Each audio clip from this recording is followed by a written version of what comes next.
सवाल ये भी है, राष्ट्रद्रोही देशद्रोही प्रमाण पत्र बांट सकते हैं, उनको कोई नहीं रोक सकता है। खुद को राष्ट्र की परिभाषा नहीं आती, देशभक्ति की परिभाषा नहीं आती, मांग करके चावल ले आए, उसमें हल्दी डालते तो बेचारे कोई पक्षी तो खाते, उसमें कलर ऐसा जहरीला मिला गया, कबूड़ा मर गया। मैं धोरवी ने कन 4-5 तो मरूड़ा देखा, ए चावल फेंकिया खाया बापड़ा मर गया, और पाप में डूब जो और उल्टा। अब इस तरीके से पूरी राष्ट्र संपत्ति को नुकसान पहुंचा दिया। अब बेचारा कोई सवाल उठा रहा है कि भाई ये जो है रिफाइनरी के अंदर जो घटना हुई, ये घटना नहीं होनी थी, उस इसलिए इसमें जांच होनी चाहिए। वो अग्निशमक और पानी का जो लगा हुआ सिस्टम वो कैसे फेल हो गया, और जो खर्चा किया गया उद्घाटन को लेकर के, रिफाइनरी पूरी तक नहीं हुई, उनके बाद में ये जो खर्चा है ये आम जनता के टैक्स में ही मिलेगा अथवा यहाँ किसी साजिश की बू है, उस स्तरीय जांच करने के सवाल लोग उठा रहे हैं। उन सबको देशद्रोही घोषित कर दिया, रात भर आईटी सेल को लगा दिया।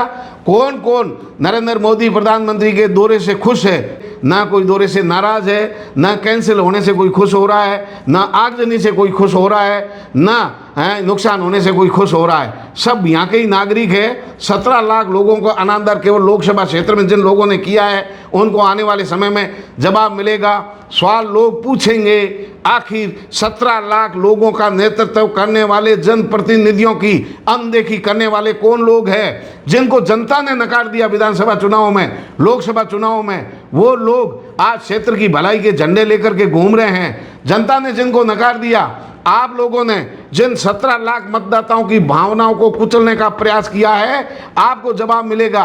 कितने लोगों को रोजगार दिया, कितना खाना बर्बाद हो गया, कितने तेल बर्बाद हो गया, कितनी मशीनरी का दुरुपयोग हुआ, कितने लोगों को परेशान किया गया, और अंत में जो 80,000 करोड़ की रिफाइनरी हो सकता है उनका बजट अब बढ़ जाए, और आगजनी के बाद में बीमा क्लेम की साजिश हो, दूसरी हो, तीसरी हो, कार्यक्रम दूसरे पर डालने, कहीं भीड़ तंत्र नहीं हो, ऐसा हो, इन सब को मिला करके कल ये आ जाए को वही रिफाइनरी का बजट जो है 120,000 करोड़ हो गया है। ये आंकड़ा भी कल अगर बढ़ जाए तो अतिशक्ति नहीं होगी, लेकिन पूरे पर जवाबदेही देने वाले, चाबी के लिए संघर्ष करने वाले, रिफाइनरी बनाने का दम भरने वाले लोग आज इस घटना की जिम्मेदारी क्यों नहीं ले रहे हैं? ये नैतिक जिम्मेदारी उन लोगों की है जो इसके लिए पूरे कार्यक्रम के आयोजक बने हुए थे, पूरी मॉनिटरिंग देख रहे थे। उन लोगों से सवाल पूछेंगे।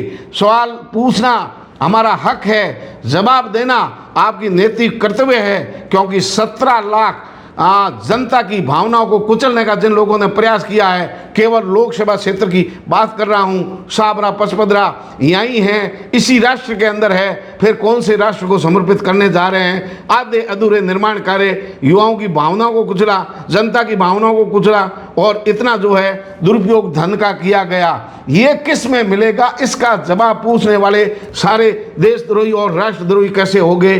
और आप जिन्होंने मतदान में भाग नहीं लिया, यानी 17 लाख लोगों का प्रतिनिधित्व करने वाले गायब हैं, और उनके बाद जिन्होंने मतदान में भाग नहीं लिया, उनका नेतृत्व करने वाले, जिनकी जमानतें जब्त हो गई, जिनको जनता ने नकार दिया, वो आज विकास के दावे कर रहे हैं और देशभक्ति के प्रमाण पत्र दूसरों को बांट रहे हैं। जनता समय पर जवाब जरूर देगी। हमें दुख है कि रिफाइनरी में आगजनी की घटना हुई, लेकिन कारणों की उच्च स्तरीय जांच होनी चाहिए, जिम्मेदारों के खिलाफ मामला दर्ज होना चाहिए। इस आर्थिक नुकसान की भरपाई कौन कैसे करेगा, और जिम्मेदार केवल जांच कमेटियां गठित करेंगे अथवा कोई टाइमलाइन होगी, तय सीमा होगी जिसमें रिफाइनरी पूर्ण होगी, और लोगों को रोजगार के नाम पर कुछ क्या मिलेगा? आप भी बता दीजिए कि आखिर इस पूरे कार्यक्रम और घटनाक्रम में आम आदमी को क्या मिला? ये सवाल पूछेंगे।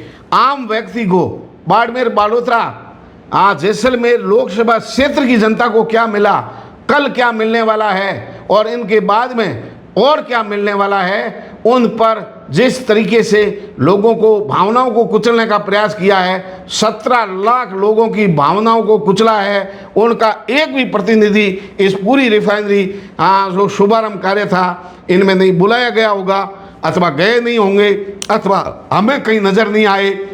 कहीं जनता को प्रेरित करते नजर नहीं आए। रिफाइनरी के कार्यक्रम में देश के प्रधानमंत्री आ रहे हैं, लेकिन ये पूरे लोग गायब थे, कहीं नजर नहीं आए।